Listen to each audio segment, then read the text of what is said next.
and welcome to Chef Carter's Cooking Corner. So today on Chef Carter's Cooking Corner, we are going to be making southern fried corn, or you can call it creamed corn. So whatever you call it, I call it delicious. And so this is actually my grandmother's recipe, who probably got it from her great grandmother. And also on today's episode, you will meet a local community member who sells fruits and vegetables out of his truck on the side of the road. So it's like one of those old time fruit stands, vegetable stands, whatever you like to call it. So here we go.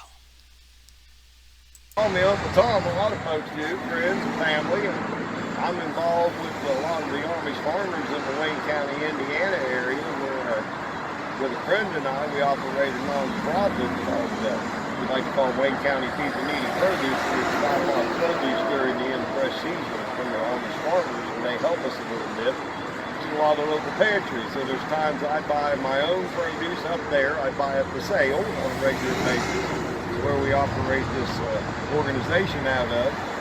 There's times I'll come out here and sell to make money to help fund my end of it and my time involved in it. And then there are times that I bring extra produce that we have purchased and try to make us just a little profit back on it when we bought extra to help our fund grow larger to help people within the community. And this includes gleaners over in Indianapolis and so forth, and numerous pantries. But I never have the same thing. It varies. Today, most of the things I have are grown right by local Wayne County farmers. Most of them are Amish. Some English farmers sell there. And then, of course, peaches are brought in from out of state if necessary. The melons, the cantaloupes are all local. Even some of the Amish ladies make these beautiful flower bouquets.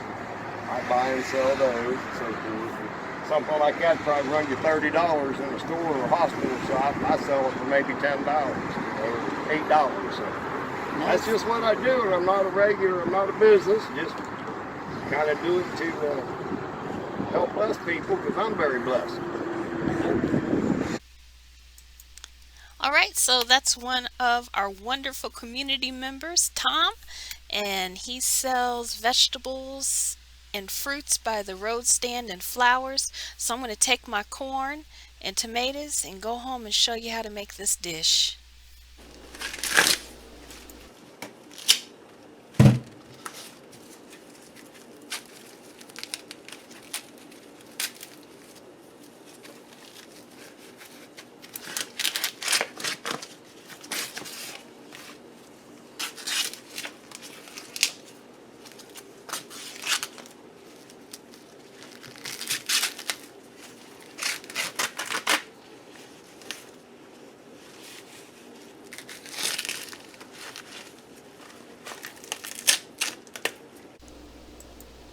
All right, so now that we have the corn shucked, you can see I got the husk and the silk right there.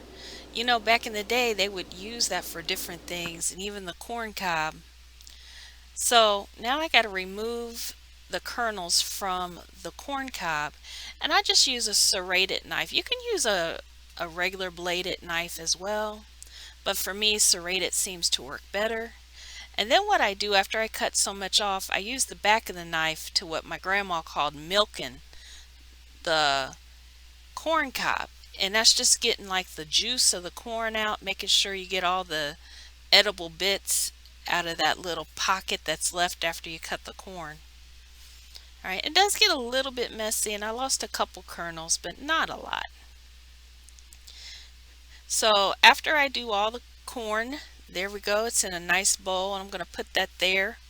Actually, we're only going to use about half of this, and it's probably about a little less than 32 ounces that we're going to be using to make the cream corn. All right, so I start by cooking a little bacon. And so I happen to have, I think it was about 7 pieces here. And you cook it till it's nice and brown. And then you take it out of the skillet and set it to the side while you cook your corn. And make sure you hide it because, you know, I've learned over the years you gotta hide this or people will eat it. And then you'll have no corn left, or no corn, you'll have no bacon left for the corn. So make sure you hide that well or cook it while nobody else is home and stay out of it yourself. All right. So I was good. I didn't eat one piece, y'all.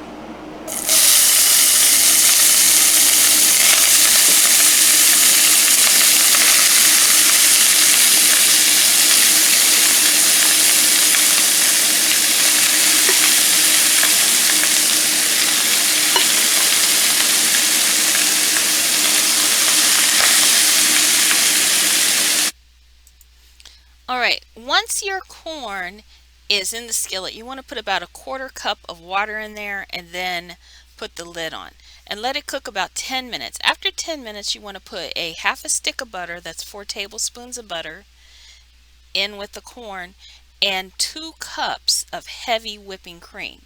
Now, if you don't have heavy whipping cream, just use 2 cups of milk and add a full stick of butter, and it'll still give you that full fat flavor. And I know it's a lot, but this is something you don't make every day.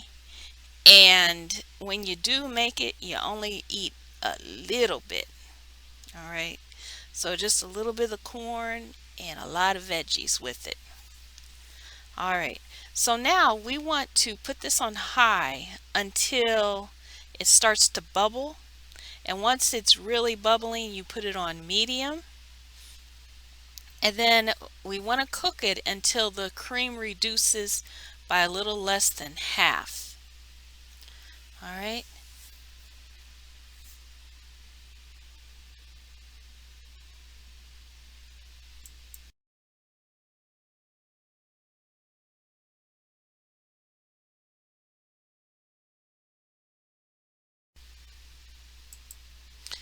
All right. Now that this corn is on its way to cooking and we're reducing this cream, we want to add our seasoning. So I added about a quarter teaspoon of pepper and a half a teaspoon of salt.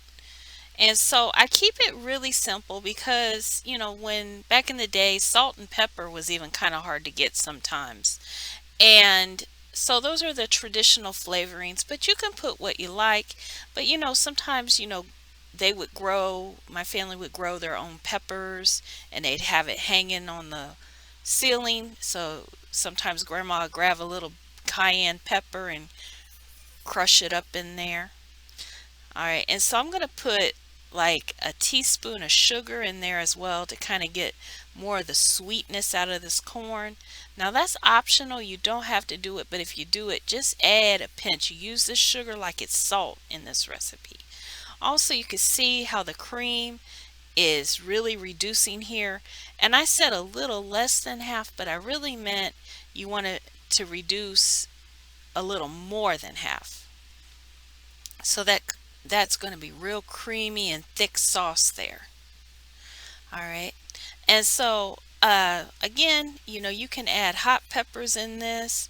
I'm actually going to be adding some sweet peppers, and those basically bell peppers, or as they call it in Indiana, mangoes. I don't know why, but in Indiana we call green peppers mangoes. So there we go. They were actually in the freezer, and so I just put them in the pan and I used my spatula to break them up into nice chunks because I don't want them too fine, you know, but just kind of as you stir in the corn, just kind of break them up as they thaw, and then they'll cook because that cream's got a little more way to go. All right, so we're gonna stir this in here as it cooks. All right, and this is really yummy, y'all. And to be honest, this is the first time in probably about 10 years that I've made this recipe at home. I've shown it in my cooking classes. I've shown some of my students how to make this. But like I said, I don't cook it often, and when I do, it's usually when corn is in season. All right, now that my cream is down, I'm going to add that bacon on top. And once you add the bacon, you just mix it in there and turn off the heat, and it is ready to go. And it will thicken as it cools. So I'm chopping the bacon up a little finer so it distributes a little more evenly throughout the dish.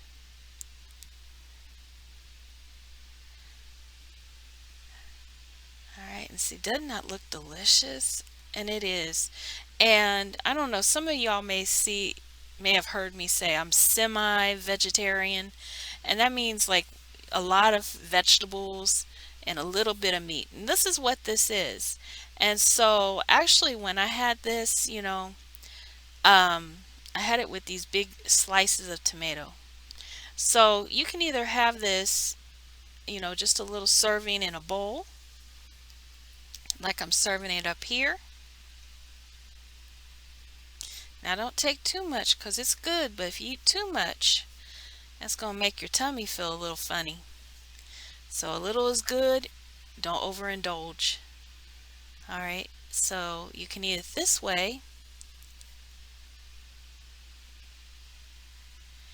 and look how creamy it is, right?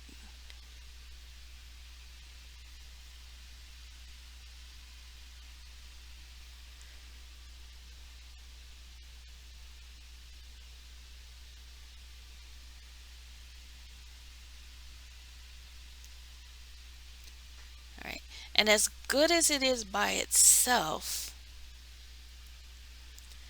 it's even better when you serve it with tomato slices. See those nice, beautiful, fresh tomatoes? This is what we bought from the fruit stand. I call it a fruit stand or vegetable stand, produce stand. And there we go. Nice, yummy dinner. So thank you for stopping by Chef Carter's Cooking Corner. Remember to like, subscribe, share. Stick around and watch more videos. And I will see you next time. Take care, y'all.